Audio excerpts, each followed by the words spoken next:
তো hello guys, আজকে আমাদের কলেজের লাস্ট দিন, তাই আমি ভাবলাম আমাদের কলেজে যাচ্ছি তো কিছু মুহূর্ত আমার কাছে স্মৃতি হিসেবে যেন থেকে যায়, তাই ক্লিপ আমি কিছু নিয়ে রেখেছি।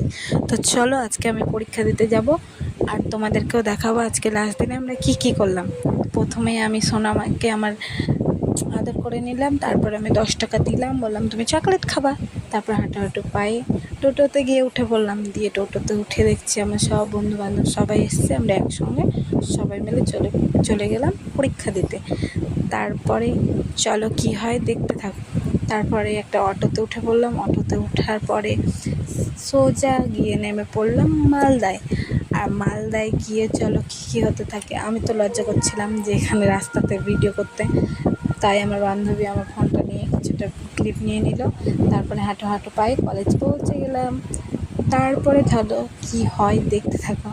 তো আমাদের গেটগুলো খুলিনি, তাই আমরা বাইরে কিছুটা ছবি টবি তুলে নিলাম। লাস্ট গাইস আমার কান্না পাচ্ছে, কিন্তু কিছু করার নেই, এটাই তো নিয়ম আমাদের জীবনে।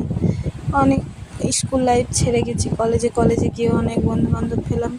এরপরে আবার কোথাও যাব, ওখানে আবার বন্ধুবান্ধব পাবো, এমএ হবে, সব কিছু হবে, কিন্তু এগুলো হচ্ছে স্মৃতি জীবনে। চলো তোমরা দেখতে থাকো। দিয়ে আমরা আমাদের রুম খুঁজতে আমাদের যেটা রুমে পরীক্ষা পড়েছে ওই রুমে পৌঁছে গেলাম। ওই রুমে যেয়ে দেখছি আমাদের কলেজে যেটা হয় পরীক্ষার সময়, দেওয়াল তো পুরো ভর্তি হয়ে থাকে দেওয়ালে লিখে। তো সে সব হলো, দিয়ে আমি পরীক্ষা দিয়ে বেরিয়ে গেলাম। সবাই বললাম টাটা কর, দিয়ে আমার একটা বন্ধু ছিল তো বলছে বাট, দিয়ে আমরা চলে গেলাম মলে। আর মলে গিয়ে জামা টামা চেঞ্জ করে চলে আসলাম, সবাই জামা কিনলাম।